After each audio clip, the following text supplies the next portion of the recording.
Good morning. It is a day that the Lord has made, right? We're going to rejoice and we're going to be glad.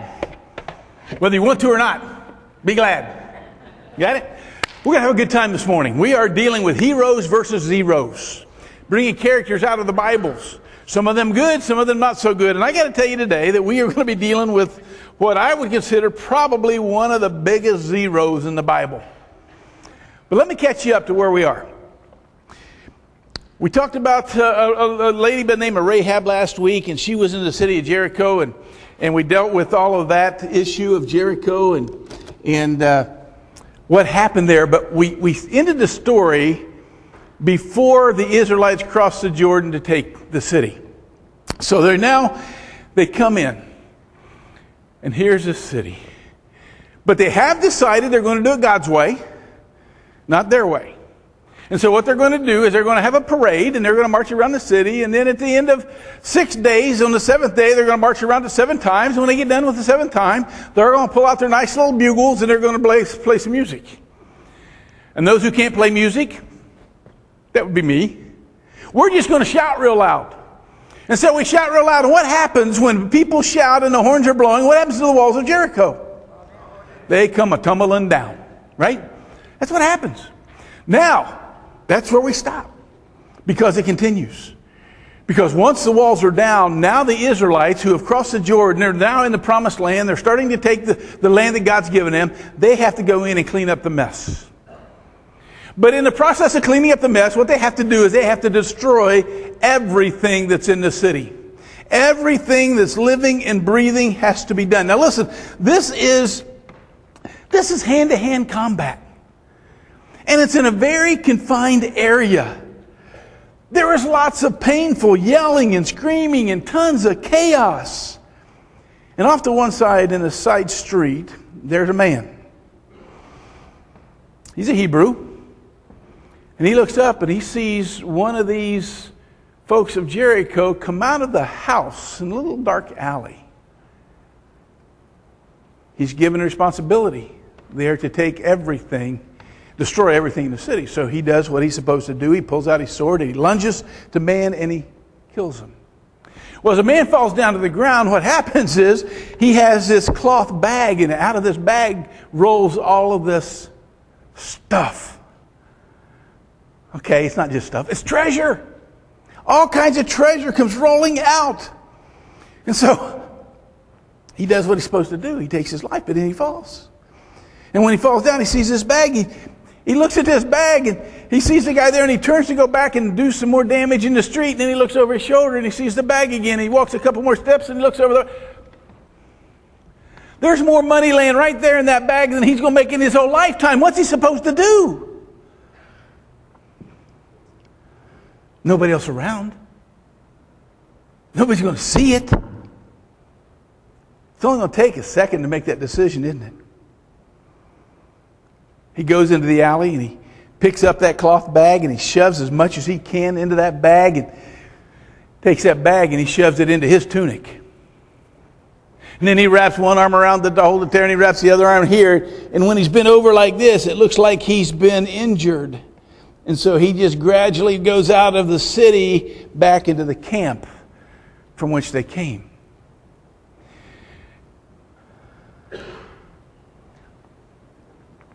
Gets back to his tent.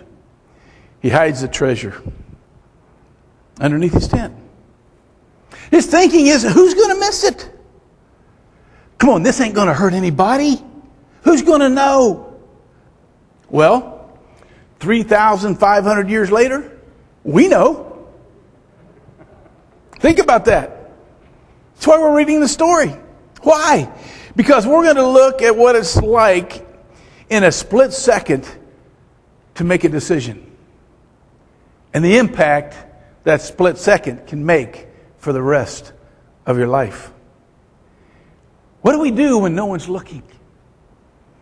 What do we do when we know that no one will find out? What do we do with those whose choices that benefit us, and after all, nobody gets hurt?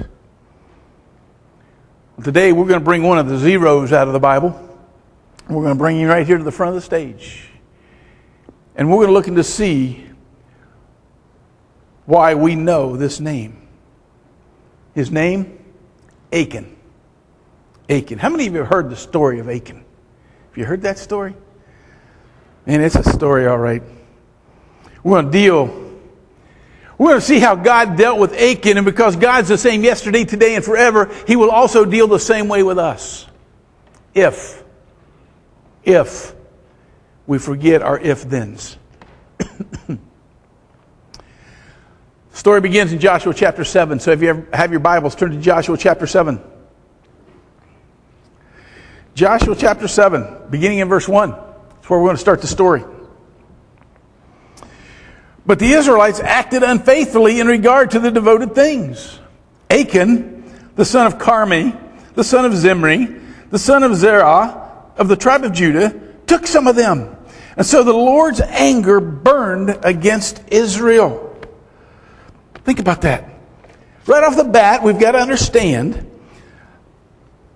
that we may not know completely about what's going on here. All right? See, we've been looking at characters and talking about the characters and trying to build a story, but there's some things that we were not brought into those stories. But right now, it's right after the Israelites have taken the city of Jericho, right after they have done what God has asked them to do. They were utterly to destroy everything. And that's what they were trying to do. They were trying to utterly destroy everything. But Achan decided that, well, we really didn't need to do that. And if you remember from last week, we had one of the things that we talked about with Rahab was to obey completely and not selectively. Well, Achan tried to do it selectively. They were to kill everything breathing, animals, people, didn't matter. They'd kill everything. And here's one of the toughest questions that I faced in youth ministry when I was dealing with kids. It's right here in this text. It says, how can a loving God, who is full of mercy and grace, command His people to do such a thing? How could this loving God command people to destroy everything in that city? Well, when I was in Bible Bowl years ago and I studied that, I just thought that God did that to make a way for His people. That's what I thought it was for. And then you got to think, and you call that a loving God? Oh. Well, what we have to understand is that it was not people, not these people in the way of God's people. That's not what was going on. Because there's plenty of room in this land for everybody to live. Had nothing to do with getting in the way of God's people. Or being in the way of God's people. As a matter of fact, we're told earlier on in Deuteronomy chapter 9, verses 4 to 6. I want you to look at this. Deuteronomy chapter 9, verses 4 to 6.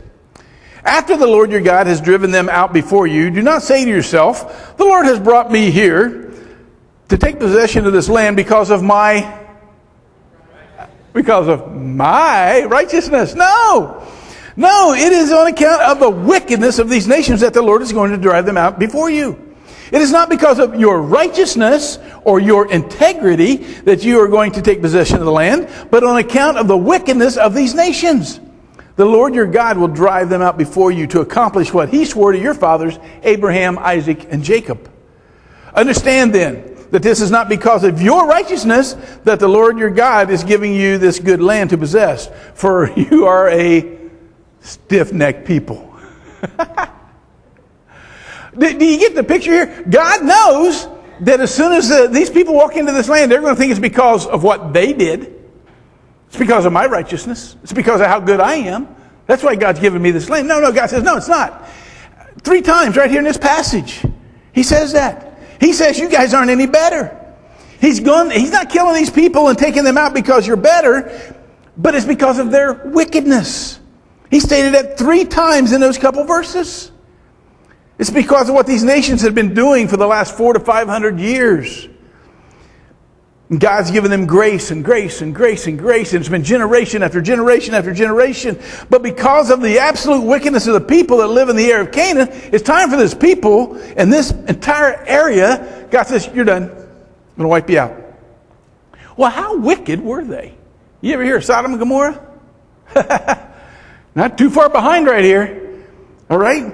Listen. About 80 years ago, there's an archaeological dig that discovered some things about the Canaanites.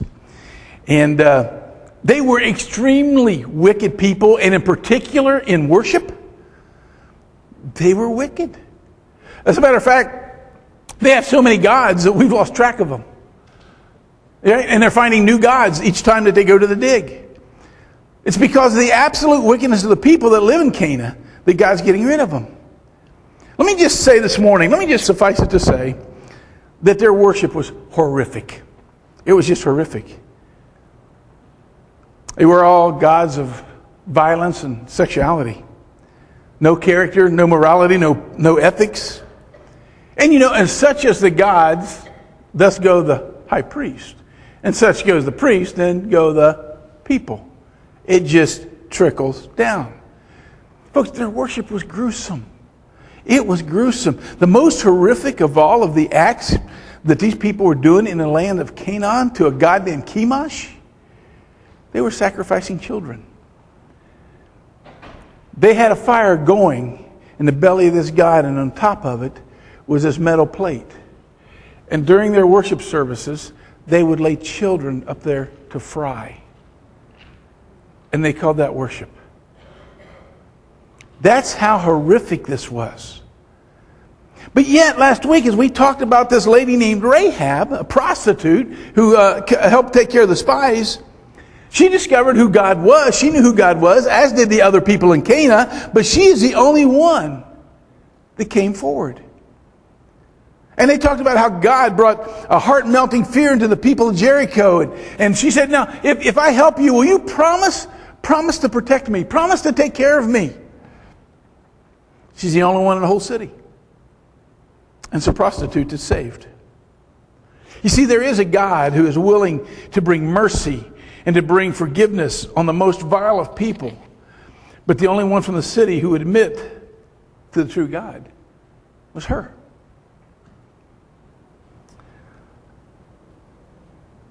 So many times we ask, how could a good and loving God of justice kill everybody in a city? But maybe the question should be, how is this great God's patience and mercy allow this sin to continue for 400 to 500 years? Times come. God says, wipe them out. And he says, don't take anything from that city. Nothing they use for worship, nothing of their culture, nothing of their art. Don't bring any of that into your home. And you can see why, can't you? I mean, here's Israel following the one true God, a God of truth, a God of morals, a God of love, a God that asks for stringent obedience, a God that you follow and you're upright and you're pure. And if you allow them, your neighbors are the Canaanites. Can you imagine a conversation on Sunday or during the workplace and say, hey, you want to come to church with me on Sunday? Well, I don't know. What happens at church? Well, we come in and we sing a few songs and we sit down and we take communion and we listen to this guy talk. Well, how about you come to me with church on Sunday? Come to me to church on Sunday.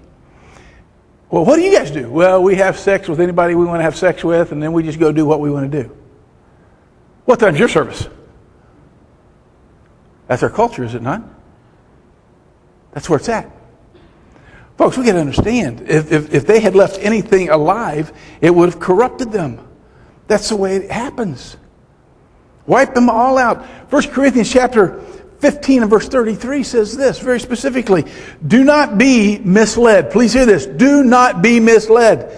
Bad company corrupts good character. Bad company corrupts good character. God says get rid of all of them because if they hang around you, they're going to corrupt you.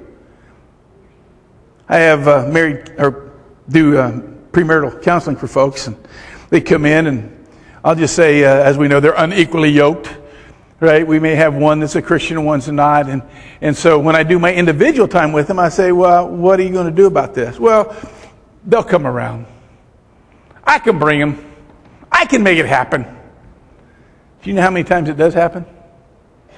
Recent study says 1 out of 25. 1 out of 25 comes around.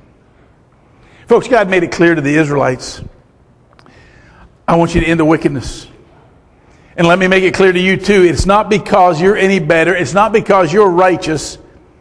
Because after all, you're stiff-necked people. I've let this go on for 400 to 500 years. They have seen who I am through what I've done for you, and yet only one prostitute confessed. So her I'll save. Her I'll save. But everything else is to be destroyed. But in chapter 7, you know what we're going to find in Joshua? We're going to find out that someone took something from the city. Look down to verse 2. Now Joshua sent men from Jericho to Ai, which is near Beth Haven, to the east of Bethel. And he told them, go up and spy out the region. So the men went up and they spied out Ai. And when they returned to Joshua, they said, not all the people will have to go up against Ai. Send 2,000 or 3,000 men to take it. And do not weary all the people, for only a few men are there. Okay, sounds pretty cool. So he sends 2 spies out to go see what the next town is that they need to destroy. And they come back and they tell them, you don't need to take all those people up there. If we don't need 40,000, we take 2,000 or 3,000 people. We can take this city, no problem. Folks, this is like going to take Acton. How many people would it take Acton? Oh, 2,000 to 3,000. We can take it. No problem at all. Let's just go take it. And so that's what they were doing. They let the men rest. Not a lot of them. Houses are spread out. Acton will be easy. Ai will be easy to take. Look down verse 4. So about 3,000 men went up, but they were routed by the men of Ai, who killed about 36 of them. And they chased the Israelites from the city gate as far as the stone quarries and struck them down on the slopes. At this, the hearts of the people melted and became like water. Gosh, I love the way this starts. Don't you? They only take 3,000 men. They go up against Ai, and the 36 men in front, 36 men in front, they fall. And the Israelites turn and run, and there's panic and there's fear. And the scripture, I love what it says, their hearts melted like water. They completely lost their courage. They lost their strength. They lost their confidence. Now, folks, I understand, and please let me tell you, I understand that any loss of life is not good. I understand that. But in the scheme of things, when you're in a battle, 36 men is nothing. After all, in the Civil War, 620,000 Americans lost their lives. So what's 36? But let me tell you what's really going on here. You see, your God has just crumbled the walls of Jericho.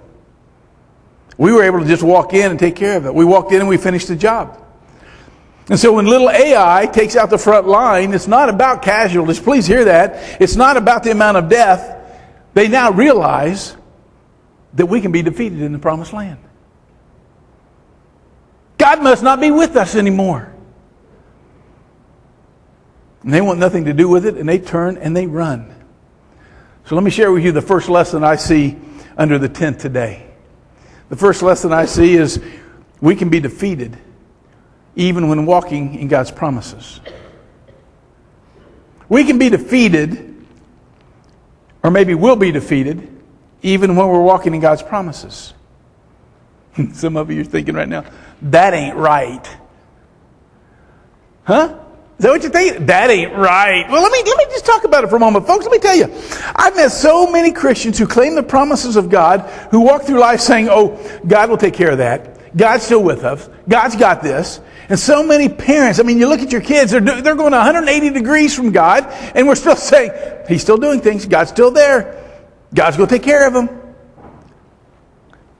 But even times when we get in jams, we get in a jam in life because of our own sinful choices, we say, oh, all things are going to work out for the good. God's going to take care of it. And we start claiming these promises. God's never going to leave me. God's never going to forsake me. God's all over this. And so we walk in the promises of God. But church, let me tell you something this morning. This may shock some of you. We were never supposed to walk in the promises of God. I want to say that again. We were never supposed to walk in the promises of God. We were supposed to walk in obedience to God. And there is a huge difference in that. And then when we do that and we walk in obedience to God, then we get God, we get Him, we get His strength, and we get His promises. But it's all byproducts of obedience to God. But when we change our minds from the mindset of walking in obedience to walking in God's promises, now we're pursuing the promises of God and not the obedience of God. And what happens is we start pursuing happiness from God and not holiness like God. Israel was walking in God's promised land. They were walking with God's promised leader because God promised them that they would take this land. And yet, in the midst of this, they were defeated. They're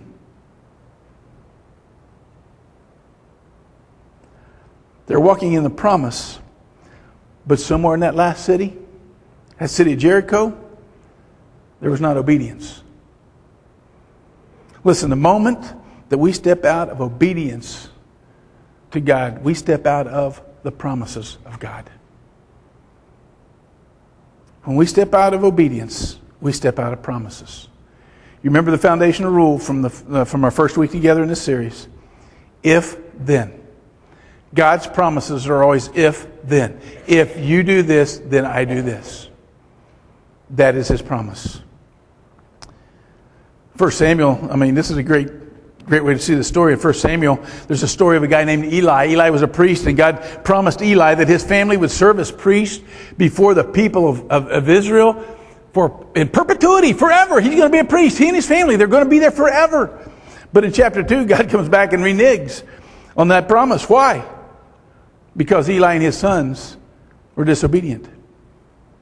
And God said this, He said, those who honor me, I will honor, but those who despise me, I will disdain. And Eli and his boys thought that they could just do what they wanted in complete disobedience to God, and they could still get all the promises of God. And God said, absolutely not. I have conversations with people who say, well, God's going to do this and God's going to do that. But when I start to ask about the obedience involved in this, they start to stutter and stammer. Not sure what to say. Because you see, so many people try to walk holding the promises of God. Let me give you a promise this morning. If we are walking in disobedience, we can forget God's promises. That's simple.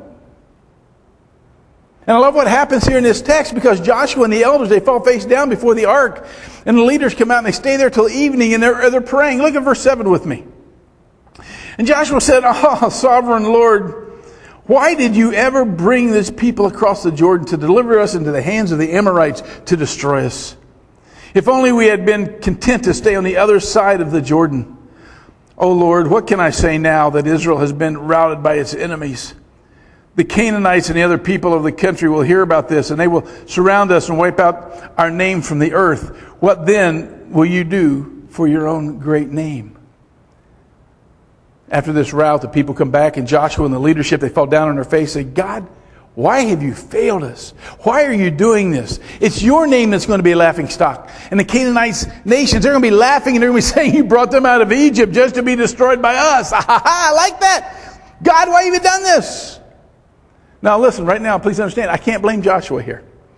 Can't blame Joshua because he doesn't know yet what took place in Jericho. He doesn't know.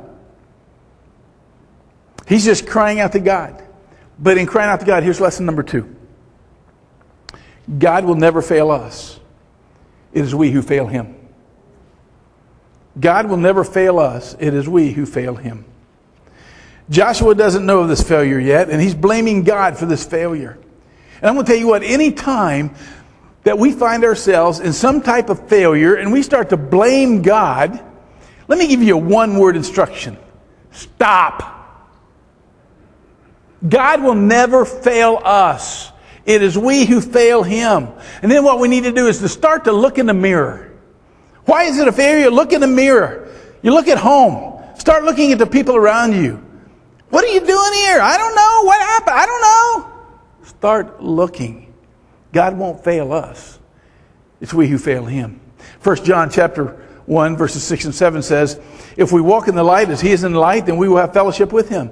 But if we choose to walk in the darkness, then we have no fellowship with him. That's my paraphrase, by the way. If you walk with him, you have fellowship. If you disobey him, you don't have fellowship. That's just the way it goes. I look back at when we were raising our kids.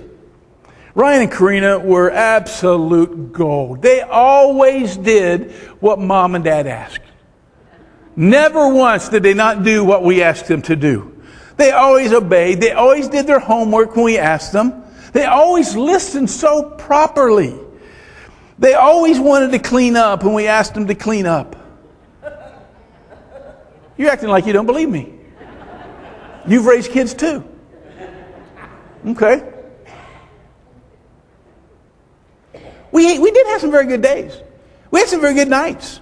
We had some very good, well, I was going to say we had some very good weeks. I don't know if it ever extended that long. Okay, but what happened when one of them decided, let's say, to lie about their homework being done? Or they decided they don't want to clean up the mess they made. Or there were times that they felt like cleaning their room was way too much to ask of them for the room and board that was being provided so freely for them. When Joan or I would step in and there was a confrontation, never pleasant, are they? It's never pleasant, not even with your children. The whole house turned upside down. It's so frustrating. And then the question, in the midst of this utter chaos, the question is asked, when did they stop becoming your children? When did they stop being your children? In the midst of all of that. And the answer is, you know what, I did ask that myself a couple times too. But it's really simple, isn't it? They never stopped being our children. They have always had that relationship of being my children, but what has happened is in the midst of the chaos and the strife, what they did is they broke fellowship. And fellowship is that relationship that we have within the title. See, we can be children of God, but because of what we're choosing to do, and it's not God, please hear this, it's not God that fails us, but we fail him. And what the Bible says is that we break fellowship with him. And the things with God are now uneasy, sometimes to say the least, when that fellowship's broken. And see, what's happening here is Joshua's crying out, God, why did you fail us? Because he has no idea yet. But it's not God who fails us. And God's response to Joshua, this is absolutely stunning. This will shake some of you up. This shook me up. But I love verses in the Bible that rattle us, that make us change some of our thinking. And I think this is what this does. Look at verse 7 with me. In verse 7, if only we had been content to stay on the other side. I'm in the wrong place. I just read that, didn't I? But I'm going to read it again. If only we had been content to stay on the other side of the Jordan, O Lord, what can I say now that Israel has been routed by this enemies? The Canaanites and the other people of the country will hear about this, and they will surround us and wipe out our name from the earth. What then will you do for your own great name? And then the Lord said to Joshua, he said this, verse 10, stand up. Stand up. What are you doing down on your face? What? Stand up. But God, what? See, maybe this hadn't hit you yet. Got to get the picture. Joshua and his leaders have come to the ark. You know what the ark is? It's that box. It's got the angels on top of it. You saw it in Raiders of the Lost Ark where it melted all the people's faces. That's the one we're talking about. That's the ark. That's where they're in front of. They're in front of this ark. And they put dust on their heads. It's a sign of humility. It's a sign of mourning. And they're really into this. They are praying so hard. And God shows up and says, why are you guys praying? And they're thinking, what else are we supposed to do? You know, we just got defeated, so we're praying. You ever been yelled at for praying? Huh? You ever been yelled at for praying? I don't think so. I mean, has God ever yelled at you for praying? No. This is great. God says, get up. Basically, he says, stop praying. But wait a minute, I thought we were supposed to be praying. I thought we were supposed to pray more, but God said, no, stop praying. And then look down to verse 11. Verse 11. Israel has sinned. They have violated my covenant, which I commanded them to keep. They have taken some of the devoted things. They have stolen. They have lied. They have put them in their own possessions. That is why the Israelites cannot stand against their enemies. They turn their backs and run because they have been made liable to destruction. Listen to this verse. I will not be with you anymore unless you destroy whatever among you is devoted to destruction. I will not be with you anymore unless you destroy whatever among you is devoted to destruction. One more time. I will not be with you anymore unless you destroy whatever among you is devoted to destruction. Are you getting the picture here? Listen, some of us right now, we're praying for relationships, we're praying for finances, we're praying for our singleness or our loneliness or our marriage, and we're praying about the brokenness, and maybe we'll be shocked to hear God say, stop praying, shut up, get up, go fix it. Here's the lesson. Here's lesson number 3. Don't beg God to help when you already know what needs to be changed. Don't beg God to help when you already know what needs to be changed. God says to Joshua and the leaders, stop praying and go fix what needs to be fixed. Folks, that's a harsh statement, isn't it? Here, we need to consider this. This is harsh. Sometimes praying is just a cowardly way out. Ouch. It's just a cowardly way out. Sometimes praying is a spiritual pacifier to make us feel good. Well, I prayed about it. And God's saying, I love to talk to you, but would you just get up and go fix what's broken? Just go fix what needs to fix. Here's the key word. Would you just get up and obey? Obey. That's all He's asking of us. So many times we're so willfully disobeying, we're asking God to bless it. It's like one of your kids wanting to run away from home and they say, hey, will you help me pack? There were days. There were days. But that's crazy, isn't it? It's not going to happen. It's crazy. I've never considered God telling me to stop praying until I worked on this message. Folks, to me, this is cage-rattling classic. This would be humorous. I would laugh, except it's hitting me right between the eyes. I wonder just how many of us today are praying and praying and praying about something, and God's telling us to stop praying for it and start fixing it. You see, we need to pray as if only God can fix it, but we also need to work as if only we can fix it.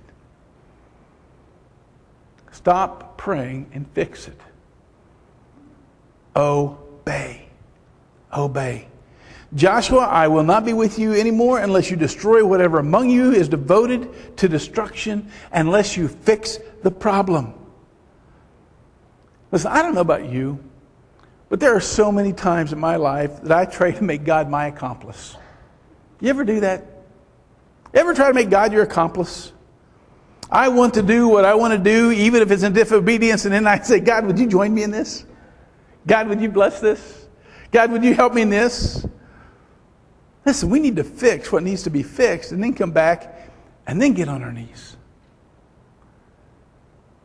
See, in our story, Joshua doesn't even know that there's a sin in the camp, but he does now. He now knows God doesn't want to hear any begging. He just says, Joshua, get the sin out of the camp. That's what you got to do. And then we'll talk. And folks, this is about to get really good. So get back into verse 13. Go, consecrate the people. Remember a few weeks ago we talked about consecrating the people? Consecrate don't mean get them happy. Consecrate means get them holy. So go get them holy. Get the people holy. Consecrate yourselves in preparation for tomorrow. For this is what the Lord, the God of Israel, says. That which is devoted is among you. O Israel, you cannot stand against your enemies until you remove it. You can't stand against your enemies until you remove it. Let me give you lesson number 4. If the enemy has a place in your house, it's because you invited him in. If the enemy has a place in your house, it's because you invited him in.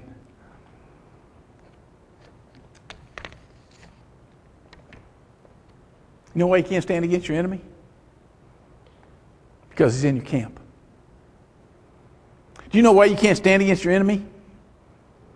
Because he's in your tent. Do you know why you can't stand against your enemy? Because you've invited him into your relationship. You've invited him into your media. You've invited him into your finances. You've invited him into your marriage. You've invited him into your heart. You know why you can't stand against your enemy? Because we all have unresolved sin and disobedience in our tent. Now, when we talk about this type of thing, we typically go to chemical or sexual addictions. But I want to talk to us this morning. I don't think a lot of us are involved in the chemical and sexual addictions, although I do believe those are problems right here in our own room this morning. But there's other things. What about pride? What about pride? What about lust? What about gossip? What about gluttony? What about anger? What about finances? What about vanity? What about unforgiveness? They hurt me. I'm not letting go of that. Folks, what happens in the church is we look at these and we just call these little issues. You know what God calls it? Sin in the camp. It's not issues. And that sin in the camp is what hinders us from being obedient to God. God says, clear it out. Clear out. You got to clean out the camp. Because many times we think these are okay because, well, they're not hurting anyone else. No one else is looking. I can handle this. God says, no. You know you're not standing, why you're not standing against your enemies? Look in the mirror. It's because you've invited the enemy in. You see, Achan's private disobedience was killing the community around him, and he didn't even see it. Let me ask you, could that be with you and me as well? Do you know why it's so hard to let go of these issues? To be honest, it's disobedience. You know, we kind of like to hold on to those, don't we? We like to hold on to them. They don't deserve forgiveness, so let me just hold on to that unforgiveness. I'm better than they are. That's my pride speaking out. I like having information that I got that somebody else doesn't have. I get to gossip about that. I enjoy eating. No comments. I like these things. No. That's not accurate. I really like these things. No, that's not accurate either. I love these things. See what happens, folks, is God shows up and he gives us victory over Jericho, but what do? We keep going back and taking in a little Jericho so we can have it with us. We want little mementos. We want reminders. We want Jericho with us. He says you have freedom over your Jericho, but you're still taking some up with you and you're planting it right in your life. This is something I think that's missing in our country and culture today, and that is that we must learn to hate sin. We have to learn to hate sin. You ever think about that? You know the best way to learn to hate sin is begin to pray it over somebody else. God, would you let Steve handle sexuality exactly the way I am today? Okay. God, may Steve deal with gossip exactly the way that I do every day.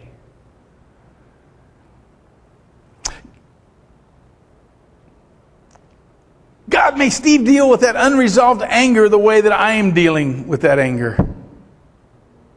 Folks, when you start to pray that over somebody else, it brings reality to you. Do you really want somebody dealing with it the way you deal with it? Is it an issue in my life? The reason that we can't stand against sin is because we've invited the culture into our homes. We've refused to set boundaries. We've refused to say to everyone, this is who we are and this is who we follow. No questions asked. But what has happened is that we've filled so much of our home with Jericho. And it's killing us. I love how the rest of the story shows. It shows us the result. That we have to have in mind, as we deal with this, the consequences of sin. Because if we don't, then that sin for the pleasure that we can have for the season is what we'll choose. Ephesians chapter 4, verses 25 through 27 says this. Therefore, each of you must put off falsehood and speak truthfully to your neighbor. For we are all members of one body. In anger, do not sin. I like that part. Do not let the sun go down while you are still angry. I like that part. And then here comes the piece that we don't like. And don't give the devil a foothold. Don't give the devil a foothold. God shows up. He says to Joshua, you know why you can't stand against your enemies? You gave him a foothold. You invited him in. So Joshua, here's what you're going to do. Look at verses 14. Begin in verse 14 with me. In the morning, present yourselves tribe by tribe. The tribe that the Lord takes shall come forward clan by clan, and the clan that the Lord takes shall come forward family by family, and the family that the Lord takes shall come forward man by man. He who is caught with a devoted thing shall be destroyed by fire, along with all that belongs to him. He has violated the covenant of the Lord and has done a disgraceful thing in Israel. Early the next morning, Joshua had Israel come forward by tribes, and Judah was taken. The clans of Judah came forward, and he took the Zerahites. He had the clan of the Zerahites come forward by families, and Zimri was taken. And Joshua had his family come forward, and man by man, and Achan, son of Carmi, the son of Zimri, the son of Zerah of the tribe of Judah, was taken. Oh my goodness. What in the world is Achan thinking at this point? Remember, there's 1 million to 1.5 million people right now in Israel. 1 million and 1.5 million. I'm fine. They can't find me. How are they going to find me out of 1 million people? That's what he's thinking. And then God picks the tribe of Judah. Oh, I was lucky. That was a 1 in 12 shot. So he got the right tribe. He could do that. Listen, we need to understand. Back up just a moment. You need to understand. Achan could have come clean. Joshua shared this the night before they started this process. Achan could have come to Joshua in the night, or Achan could have come to him early in the morning and come clean with all. But he didn't. He did not come forward and come clean. And so God comes, he picks Judah. Then after Judah, God picks the clan of the Zerahites. Achan's thinking now, he's getting a little close to home. And then the families come forward, and Zimri's taken. Holy cow! How's this happening? And then man by man they come forward, and Achan was taken. How in the world did he find me? Listen to me. That was a 1 in 1 million shot. And guess what happened? I want God to pick my lottery numbers. How about you? See, he picked a 1 in 1 million. He got him. And I got to say, aren't we somewhat like Achan when it comes to our sin? It's a long shot that God's going to find out. It's a long shot that God's going to deal with me. After all, God is all about grace, right? Yes, he is. But God is also all about justice. But we believe that certain commands of God don't apply to us right now. And the one I see so much in our churches today, it's simply ignoring the idea of being holy. Because we prefer happiness over holiness. It's okay right now. God will give us grace to cover our issues. But look what happens in verse 19. Then Joshua said to Achan, my son, give glory to the Lord, the God of Israel, and give him the praise. Tell me what you've done. Do not hide it from me. I love those words. My son, give God glory and give him the praise. Here's a fifth lesson from under the tent. Sometimes our best praise is confession, not a chorus. Sometimes our best praise is a confession and not a chorus. You see, God doesn't want us just to walk through these doors on Sunday morning and start singing and singing those praises that we love to sing every Sunday morning. He doesn't want just our voice. What God wants is our hearts. And what He wants out of that heart is obedience. And He don't want it on Sunday morning. He wants it the other 6.5 days a week. When you truly want to start praising God, then we need to bring out the confession. Joshua says to Achan, now is the time to give the best praise you've ever given to God. Now is the time to come clean. But, by the way, you're busted. I love that. And then look at verse 20. So Achan replied, it is true. I have sinned against the Lord, the God of Israel. This is what I've done. When I saw the plunder, a beautiful robe from Babylonia, 200 shekels of silver, a wedge of gold weighing 50 shekels, I coveted them and took them. They are hidden in the ground inside my tent with the silver underneath. So Joshua sent messengers. And they ran to the tent, and there it was, hidden in his tent with the silver underneath. And they took the things from the tent, they brought them to Joshua, and all the Israelites spread them out before the Lord. Is that not a great picture? A confession. Bringing the junk out and just bring it out of the tent and just lay it out. Spread it out before the Lord, before your friends, before your brothers and sisters. Here it is. Here's what I'm struggling with. This is where I'm hurting. This is how it's working. Listen to me. You're never, ever going to shock God. You know that? It's not like you're going to bring some of the dirt out of your life and say, here it is. And God's going to go, oh my goodness, where did you hide that? Ain't going to happen, is it? It's not what God's going to do. He's going to say, gotcha. You're busted. You spread it all out before Him and say, here it is. And it's all there. And then God says, no, that's not all of it. Dang it. Go get more and bring it back out. Because He knows it all. And He has it all. And we need to understand that. Listen, we're not going to shock God. You're not going to bring your dirt out and God saying, I had no idea about this. Folks, let me share with you. Here's how it happened with Achan, and this is how it happens with us too. Okay, it's just call it a slippery slope. And this is how it works. Achan said, I saw, then I desired, and then I acted, and then I hid. He said, I saw it, and then I coveted it, I desired it, then I took it, I acted on my desires and my wants, and I grabbed it, it's mine, and then I hid it. Why did I hide it? Because sin is such a shame-based force in our life, and the guilt causes us to hide from it. To hide it from others as well. Man, what's sin in your life today is there that you pray that no one in this sanctuary ever finds out about? You have a sin in your life like that? Most people do. Most people do. Verse 24. Then Joshua, together with all Israel, took Achan, the son of Zerah, the silver, the robe, the gold wedge, his sons and daughters, his cattle, donkey, sheep, his tent, and all that he had to the valley of Achor. And Joshua said, why have you brought this trouble on us?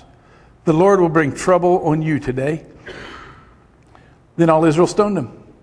And after that, after they had stoned the rest, they burned them. And over Achan they heaped up a large pile of rocks, which remains to this day. Then the Lord turned from His fierce anger, and therefore that place has been called the Valley of Achor ever since. Achor literally means trouble. That's what it means. Folks, there are two different ways to explain this. In some interpretations, they say that they stoned the entire family. And in other interpretations, they bring the family out, but it's all singular pronouns, so they just stoned Achan. But either way, the family was brought out to be witnesses to Dad's stoning. All of Dad's possessions were burned and buried with him. And what he's saying to us, you get nothing. You're done. You get nothing. Or could it be the family was in on it? I mean, after all, if you got to dig up the family dwelling to bury it, how can you do that without everybody knowing? So more than likely the family was in on it. But here's where some of us are thinking right now. He came clean. He came clean, didn't he? He brought it out. He brought everything out. He confessed. So why was there no grace for Achan? Because he didn't confess till he was caught. He didn't confess till he was the last man standing, literally. And folks, this is very honestly the way that God is letting the children of Israel know that if you get a cancer in your life, no matter what it takes, cut it out so that you can save the whole. I know several people. I know people within this body who've had to do that. They've lost appendages. They've lost flesh from their body to save the body. That's what you do. And God is not playing games when it comes to taking things that are devoted. He's not playing games with the things that are devoted to this world and bringing them into our lives. He's not playing games with that. God is not about to let Israel go the way of the Canaanites just because someone sinned in the camp. Here's what I want you to take home with you today. This thought here. Freedom starts with confession and removing the sin. Freedom starts with confession and removing the sin. And I said freedom. Freedom. You see, when you came into church today, you didn't see any dump trucks parked out there, did you? Full of big stones? So we start bringing us up here one by one and start stoning everybody? Did you see anything like that? No, why not? Because 2,000 years ago there was a cross. Not a lot of crosses. A cross. A single cross. And that cross is for you and me. And that cross is full of grace and mercy. In John chapter 1 and verse 9, if we confess our sins, He is faithful and just and forgive us our sins and purify us from all unrighteousness. We still have time. But you're not guaranteed tomorrow. You're not guaranteed tomorrow.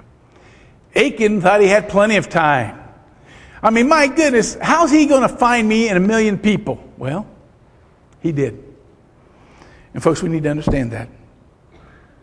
So there is good news at the end of the story today for you and me. Because there is absolutely no reason for you and I to live with the guilt and the shame of broken fellowship with God. We can change that right now, today. Because it was covered for us. It was paid for on the cross. Jesus Christ paid for it. And so what's hidden in our tent right now would destroy people around you. What is it in your tent right now that would destroy people if they found out? Listen, God may not want your prayers right now. God may not want your singing right now. God wants you right now. And He wants your obedience right now. And that means choosing obedience over anything else. And we have to learn to hate sin in that process because of what it's doing to us and our families and our community. You know, Satan's going to plant these thoughts of failure in our mind. But the only thing that's a failure in this life is the events around us. People are never failures. Never failures. By God's grace, God's mercy, we can have the fellowship today if that's what we want. If it begins with the fact that you've never accepted Christ and you're going to do that today, then that needs to happen today. If it's going to be because there is sin in the camp, there is something buried in your tent, clean it today. Be obedient today. Fix it today so that you can have that fellowship.